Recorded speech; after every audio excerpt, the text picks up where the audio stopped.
prénom, je m'appelle Alexandre.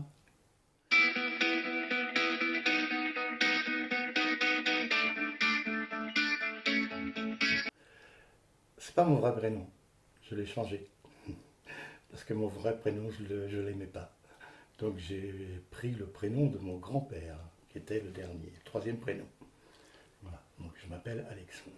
J'ai quand même vécu avec pendant pas mal d'années, mais il ne me plaisait pas du tout, quoi. Donc mon vrai prénom c'est Jackie, et je détestais. Malheureusement, c'était le prénom que mes parents m'ont donné, donc j'ai fait avec. Et puis quand j'étais assez mature pour dire, ben non, je veux, non, non, ça ne me correspond pas. Enfin, je pense que le prénom ne me correspond pas à ma personnalité. J'ai choisi le prénom de mon grand-père, puisque je m'appelais Jackie Claude Alexandre. Donc j'ai pris le troisième prénom. Et j'ai tout fait pour que ce prénom devienne le prénom officiel, qui est maintenant le prénom officiel sur mon acte de naissance et sur ma carte d'identité. Je suis plutôt autodidacte, même carrément autodidacte. Euh, j'ai fait plein de choses dans ma vie et j'ai toujours, comment dire, j'ai pas compté sur les autres pour faire ce que j'avais à faire. Je suis plutôt quelqu'un de calme. Je me définis comme un instinctif, donc je calcule rien. En fait, ça a été c'est ce que j'appelle moi ma qualité, mais ça a été un de mes plus gros défauts parce que dans mon, dans ma vie professionnelle, je n'ai jamais vu les choses venir quand elles étaient pas bonnes pour moi, parce que je suis instinctif et que pour moi tout le monde est beau et tout le monde est gentil. Et à partir de ce moment-là, je ne voyais pas quand on commençait à vouloir me taper dans le dos ou me sabrer ou autre. Et il y en a eu quelques-uns. Et si j'avais été peut-être moins instinctif, j'aurais peut-être pu réagir plus rapidement. Je suis, je dirais, tenace. Peut-être tenace, pugnace. Quand suis sur quelque chose, je vais jusqu'au bout, jusqu'à ce que, à un moment donné, je considère que j'ai fait le tour et à ce moment-là, je lâche. Mais tant que je n'ai pas réussi, je suis ouais, tenace, je dirais, peut-être là. J'en ai plein. J'en ai plein. Non, je suis pas assez ouvert aux autres. Non, je suis très introverti déjà. Donc, comme ça, c'est déjà un défaut qui est pas mal. Et puis, j'ai parfois, je vais un peu trop facilement à ce que moi je pense, sans laisser les autres s'exprimer sur sur l'idée ou sur la discussion qu'on a à ce moment-là, quoi. Donc ouais, je vais peut-être un petit peu trop rapide dans la façon de percevoir euh, la vie des autres. Alors c'est très difficile dans ce domaine-là. Pourquoi je ne le sais pas, mais je ne suis pas quelqu'un. Étant donné que je suis assez introverti, j'ai assez de mal à m'extérioriser et à montrer quand je suis heureux, quand c'est, etc. Mais je dirais, par exemple, en ce moment, ben, quand on fait les cours de chant le soir, où il y a, on est une dizaine, et puis je suis entouré de numéros qui sont tous plus ou moins rigolotes ou rigolos, et bon, là, ça me met en joie, quoi. Je chante mal. Non, mais j'adore ça. J'ai toujours chanté. Euh, ma guitare que j'ai à la maison, c'est la première chose que j'ai achetée quand j'ai eu ma première paye. Je l'ai toujours gardée et en fait, Je ne sais pas très bien jouer parce que je ne suis pas très doué, j'ai jamais appris le solfège et tout ça, mais je gratouille et j'ai toujours chanté. Et donc, quand je suis arrivé ici à 5 ans, je me suis dit, bon, il faut que je fasse quelque chose, il faut que je me trouve un intérêt, quoi. Je suis tombé sur l'école de Chantal, et là j'ai appris une autre façon de chanter. Parce que là, il fallait chanter en rythme et chanter sur une musique qui, elle, était calée. Quand on chante tout seul à la guitare, c'est facile. Tu te loupes un peu, tu rajoutes un accord, tu enlèves un accord, c'est simple. Chanter là, c'est moins facile. Mais j'adore ça.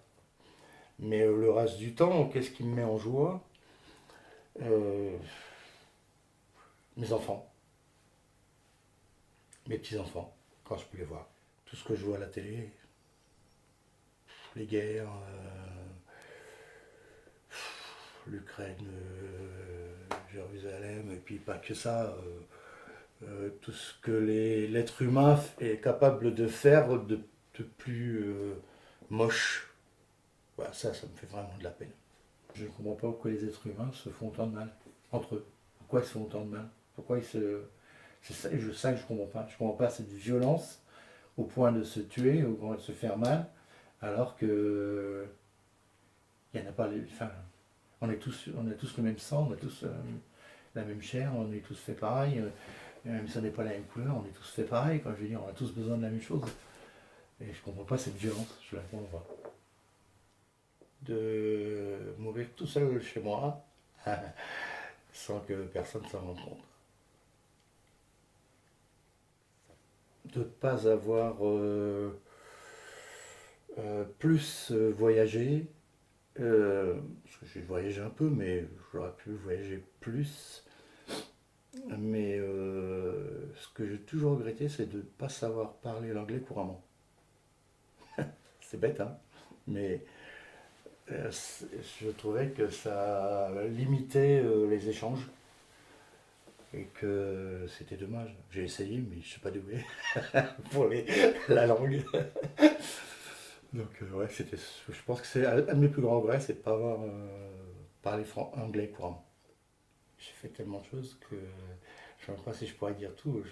Entre tous les sports que j'ai fait, euh, en passant par le football, le tennis, le karaté, l'équitation, la salle, le volley, le hand. Enfin, j'ai touché un peu à tout. Et puis aussi, eh ben, mon côté artistique. Mais mon côté artistique, je l'ai trouvé assez tardivement. Et c'est d'ailleurs assez intéressant parce que c'est quand je me suis retrouvé au chômage, j'ai fait un bilan de compétences. Et j'étais extrêmement étonné quand à la fin du bilan de compétences, la femme m'a demandé alors pour vous, quelle est votre principale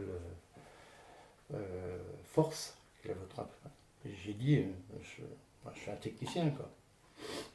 Et elle m'a dit non, pas du tout. Vous êtes un artiste. Et là, je me suis dit pourquoi elle me dit ça? Et elle m'a répondu vous jouez de la guitare? J'ai dit oui. Vous chantez? Oui, mais pour moi, non, chez moi. Oui. Vous avez fait du théâtre? Oui, mais en amateur. Euh, vous dessinez? Oui, mais juste pour moi. Elle a dit, vous n'êtes pas un technicien, vous êtes un artiste. C'est à ce moment-là que j'ai commencé à développer certaines choses. Psychologiquement, je crois que c'est ce que je dis depuis le début, c'est que je suis tenace. Quoi. Quand je fais quelque chose, si vraiment je veux quelque chose, je vais aller au bout. Je vais psychologiquement, je vais faire ce qu'il faut pour tenir le coup et pour aller au bout.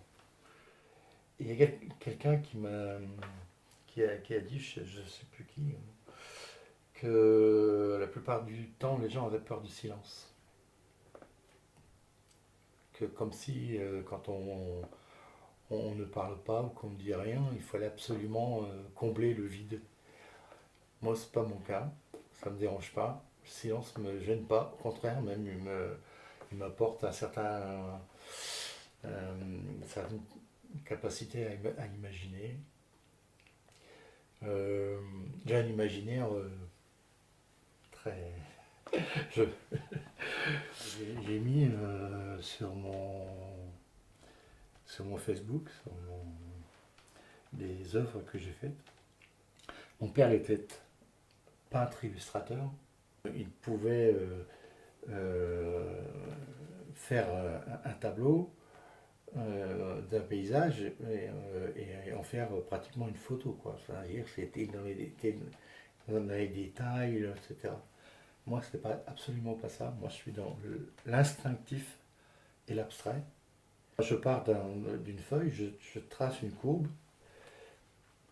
et puis après, je laisse divaguer, et j'en trace une deuxième, et puis une troisième, et après, en fonction de ça, ben, des choses se mettent en place, et je finis par faire un dessin, mais qui est toujours, sont toujours des dessins euh, pleins de symboles. Il y en a qui jouent avec la couleur, il y en a qui jouent pas. Moi, je joue avec les symboles. C'est du dessin au trait instinctif avec après une coloration. J'ai fait des années de thérapie pour essayer de les trouver. J'en ai trouvé certaines, je ne les ai pas trouvées toutes. Mais on va dire qu'au bout de 10 années de thérapie, mon, mon, mon psy m'a dit, bon, maintenant je pense que ça va aller pour vous. Euh, non, mes faiblesses psychologiques, elles sont surtout affectives. C'est uniquement ça. Et le domaine affectif qui est touché en premier. Ce qui explique d'ailleurs, c'est probablement mon parcours de vie. Hein, voilà. Après, je sais pourquoi on en a parlé, on m'a expliqué, etc. Tout ça, ça revient de l'enfance, etc. Beaucoup de choses. Euh, mes faiblesses physiques, il y en a de plus en plus au fil des années. Non, je dirais c'est toujours la même chose. Hein, c'est ma corpulence, que je déteste. En fait, je déteste tel que je suis. Hein, je ne m'aime pas hein, comme je suis. Je, j'ai réussi pendant, allez, jusqu'à l'âge de 45, 50 ans, j'ai réussi à rester dans les 75, 78 kilos. 1m75, 78 kilos, c'était ce que je voulais. Après c'était fini, j'ai plus réussi parce que plus ça va, moins je peux faire de sport. Et en fait, c'était dans le sport que j'arrivais à perdre, quoi. Donc, ma faiblesse, elle est là. Physique, elle est là. Ouais. Je suis passionné par la science-fiction. En fait, c'est parce que je crois au fait qu'on n'est pas les seuls sur Terre, que je suis très intéressé, très captivé et très, comment dire, j'adore la science-fiction. Euh, D'ailleurs, si j'ai à choisir, par exemple, entre une dizaine de films, systématiquement, je vais prendre celui-là. Bon, et le film que j'ai adoré par-dessus tout, c'était Avatar. Et je peux regarder des documentaires sur l'univers, et tout ça, ça me passionne. Oui. Mais c'est vrai qu'il y a les deux côtés. Il y a le côté, oui, imaginaire de ce qu'on peut trouver, croire qu'il y ait, et le côté scientifique de ce qu'on essaye de faire en essayant d'obtenir des signaux ou d'aller envoyer des sondes qui vont nous répondre dans 20 ou 30 ans. L'amour des gens. Je trouve que la vraie valeur, et elle se perd beaucoup, la vraie valeur aujourd'hui, c'est d'aimer l'autre, en fait. Je parle pas de l'amour charnel entre deux êtres, hein, mais c'est euh, vraiment l'être humain. Que les êtres humains puissent, au lieu de se déchirer, puissent s'aimer plus, quoi. Ça, c'est de la valeur. Ça se perd. La franchise.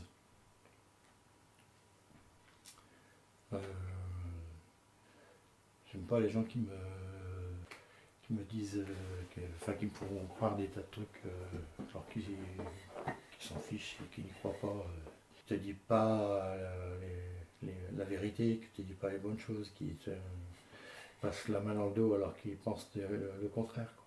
Moi je suis un instinctif, donc le contact, les personnes qui m'attirent je n'ai pas de stéréotype, que ce soit pour une amitié homme ou une amitié femme ou autre. J'ai pas de stéréotype. Comme je suis un instinctif, en fait c'est en fonction du feeling, du contact. Je sens assez rapidement les gens en qui je peux faire confiance et ceux en qui je peux pas. Je ne sais pas comment l'expliquer, mais il y a un petit quelque chose qui me dit en moi, fais gaffe, c'est pas clean. Ou alors, c'est quelqu'un de franc, c'est quelqu'un de super. Ça, j'arrive à le saisir facilement. Et c'est ça qui m'intéresse le plus, en fait.